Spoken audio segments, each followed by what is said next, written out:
Hello and welcome to another episode of Historic Hindsight. I'm John, that's Tom, and today we're talking about Walt Disney World.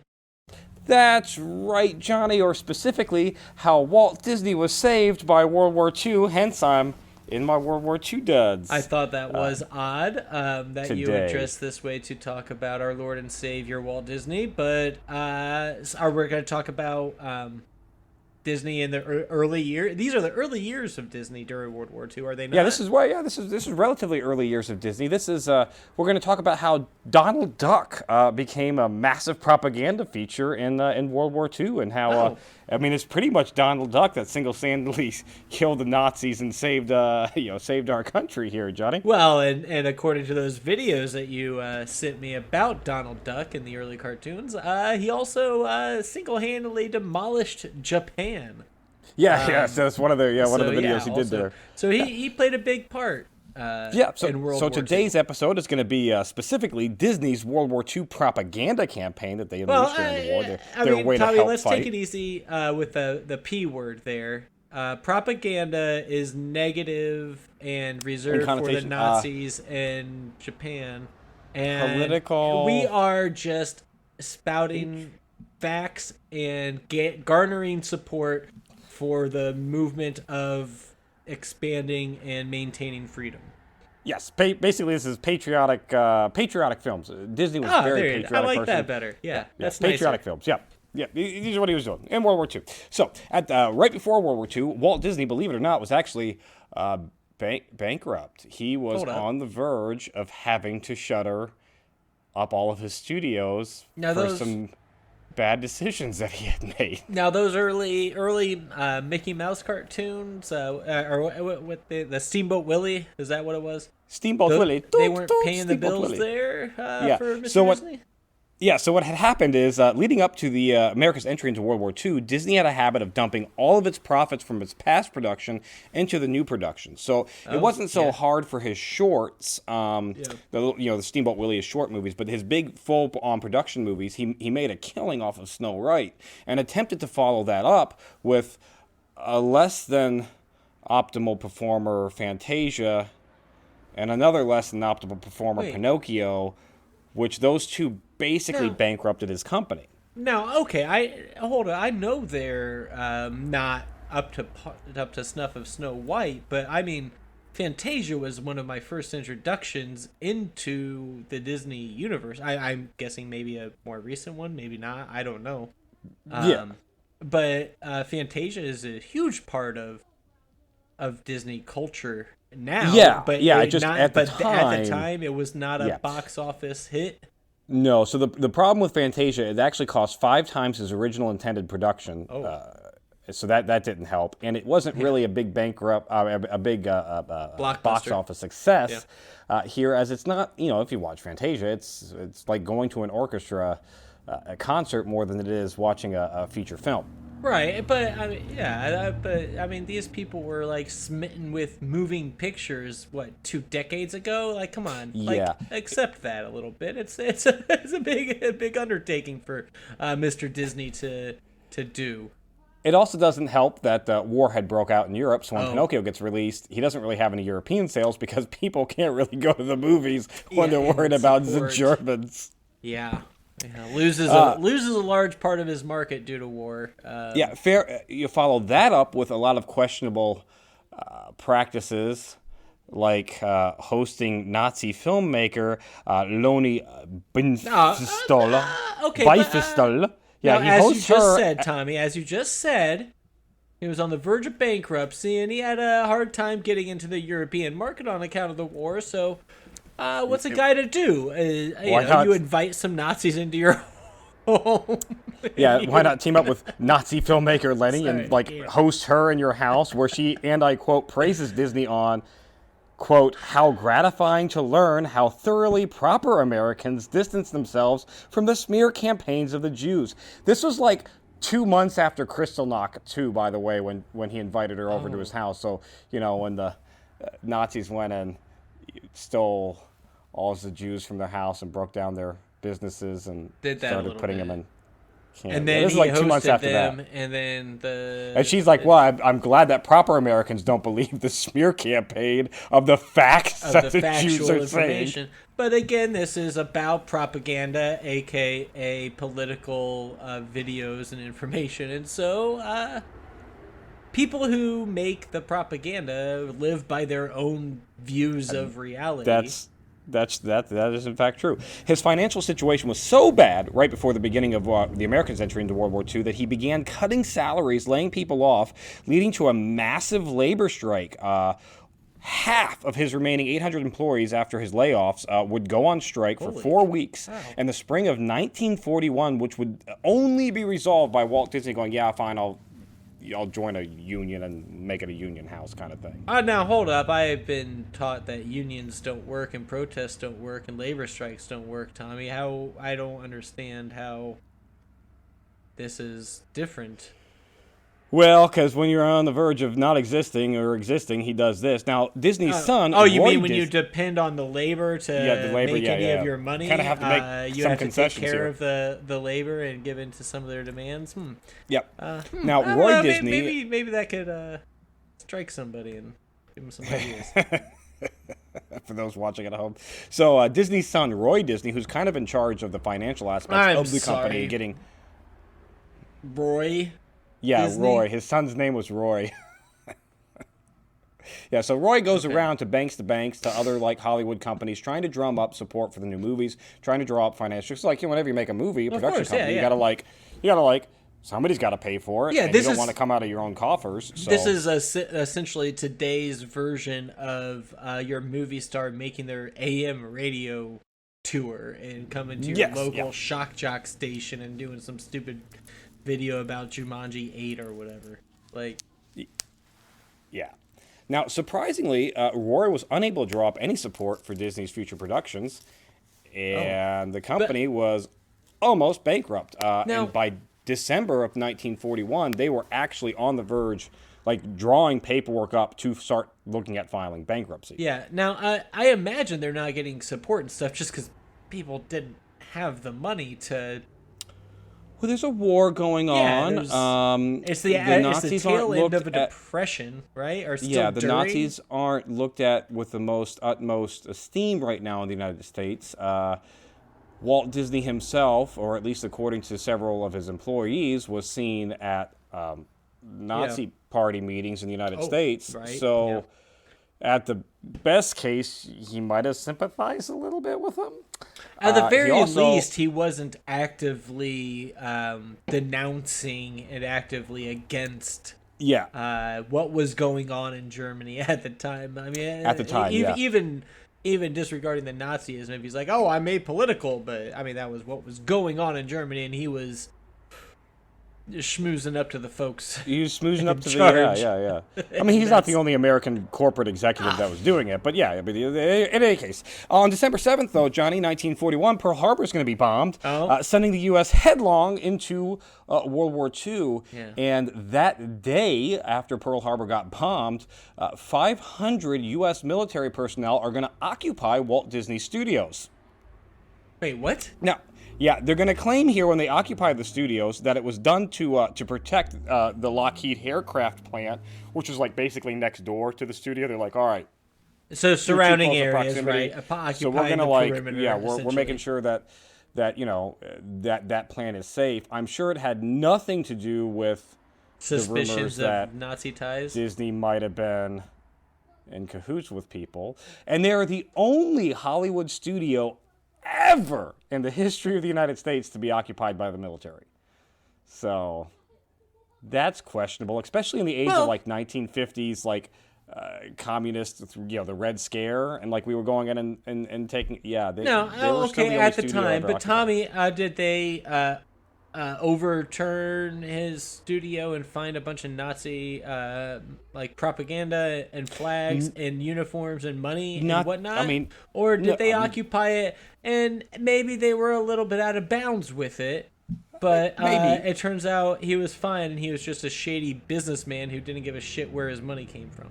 Yeah, it could have been that. He did get occupied for 8 months, but the very next day, Johnny, less than 24 hours after Pearl Harbor was bombed, Walt Disney has his first contract with the U.S. Navy to start creating Patriot films, as we're liking to call them. Not propaganda. Not Patriot propaganda. films. No, this is freedom films. This is freedom of information films. Yes, freedom of information. You are films. free to consume this information only. His contract was to make 20 war-related shorts at the price of $90,000 total, or $1.7 million in today's funds. So, how many? 90? Yeah, $90,000. So 1.7. No. But how many today's. shorts? 20 shorts. This contract is negotiated out by other government entities to be approximately $4,500 per short that he makes. I mean, by today's military spending standards, that is literally nothing. Yeah, that's nothing by today's. It is an accounting error.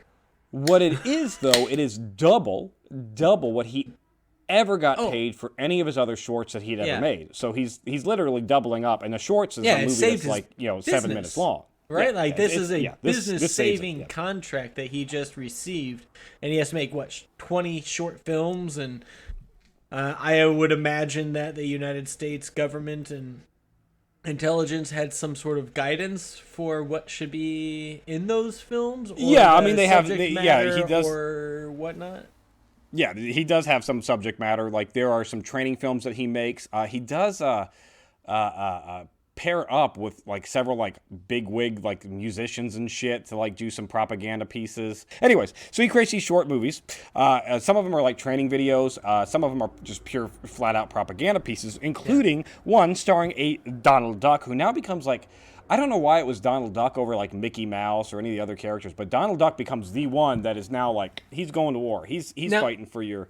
I think maybe it's because Donald Duck is always portrayed as an idiot. So has he existed? He's existed in the Walt Disney universe, and Donald Duck. Yeah, he's already existed. Because you sent me a couple videos about early Donald Duck. Yeah, cartoons. Huey, Dewey, and Louie already exist. Yeah. Yeah, and it seems at some point he is just an American citizen who has to pay some taxes. Are you going to link the videos? That's what. Yeah, so his first propaganda who had to pay some taxes, and then he was going to Japan, and then he was having nightmares about Nazis and all sorts of business. So what is his actual deal? So we'll go through it. So Disney uses Donald Duck as the mainstay here in most of his political films. The first one being, or not the first one, but one of the biggest ones being The Spirit of 43, where he teaches America the importance of income tax on the war effort, which is absolutely hilarious because within the first minute of the film or 2 minutes of the film, there's this line in there about how it's your privilege to pay income tax, not your duty, it's a privilege for me to give you money. And then he shows how to calculate taxes. You get your dependents all squared away and how much money you made, but it's got to be the exact amount of money. That was my favorite bit. My favorite bit about it was when he said, now, how much money did you make? And Donald Duck started, well, I don't know about it. And he goes, no, it has to be the exact amount, so make sure you get it right. And you know why it has to be the exact amount? Because they can know already how much you made. They just don't want to tell you. They just want you to tell them how much you think they can just send us a bill. You made. Yeah. Yep. And, good luck do your taxes. Oh, and send it in early so that it can start doing work for Uncle Sam. Now, a Gallup poll that was conducted in 43 after this film came out did say that 37% of the people who watched it said that they were influenced into paying taxes because of it and sent their taxes off early because of this fucking film. All right. Why don't you go ahead and castrate or fix or whatever you need to do all those people? Because if you can be swayed by a 7-minute crappy cartoon that is obviously propaganda, please stop ruining our country with your offspring. Yeah, this is it must be a different time, because people were mesmerized by television and movies and stuff still at this point. Because I watched it and I was like, this is ironic. But in any case, Donald Duck becomes a mainstay in Disney's propaganda army or Patriot army here, and he stars in dozens of the most importantly here, Der Fuhrer's Face. That was his big movie that he stars in. Commando Duck and Donald Duck Gets Drafted. So I'm going to break these movies down for you guys here. Oh, yes, please. Okay. Also, the links below if you want to watch them. They're all 7-8 minutes long. We'll they're not. It's nothing crazy. Link them all. In Der Fuhrer's face, Donald has a dream where he's a part of an ammunition factory in Nazi Germany. It opens up with a bunch of Nazis band playing, and my favorite part is the Asian dude in the back who's, real appropriately drawn, which is odd. Yeah, I thought that was interesting. Odd.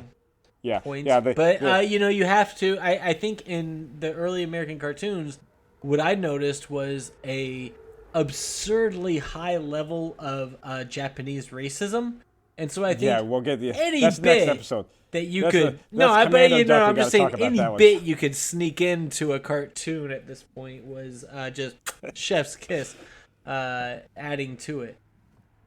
Yeah, they snuck that one in there. So he's working at this ammunition factory. The big punchline here is like there's a Hitler picture that comes down the conveyor belt every now and then. And he's got to go Heil Hitler when it comes down, like as a just absurd thing. Then it gets to the point where like every other thing is a Hitler picture, and he gets all ridiculous and bent out of shape about it.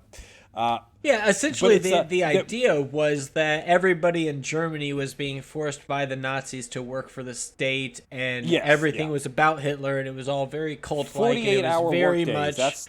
48-hour. You have the privilege of working 48-hour days for Der Fuhrer. So we're gonna show the bad side of Nazi Germany by increased military production, which we're doing here in the States. Oh no! But Tommy, don't be stupid. That's fight Nazis, yeah. Good God, what? Are you an idiot? This is Donald Duck working tirelessly, right? He is being overwhelmed, working 48-hour weeks. We have Rosie the Riveter, we have different story, who is taking care of everything for us, and she's doing just fine. Yeah, different person.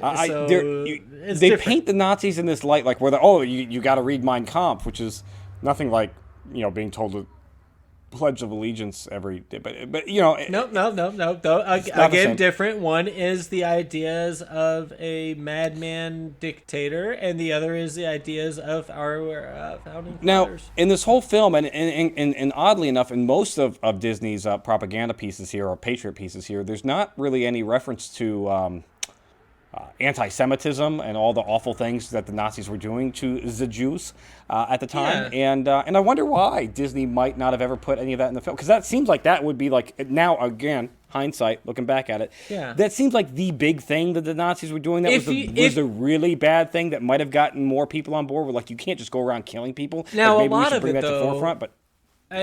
And this is more of a question than a statement. Was it not widely disbelieved or not known what actual atrocities were occurring? In the early war, we weren't entirely sure about how much of that was going on in regards to extermination camps. But you still knew about the ghettos. You still knew about the forced labor. You still knew about like the massive racial hate. Now, granted, it is America in the 1940s, and there's a large percentage of America in the 1940s that wasn't really too against that.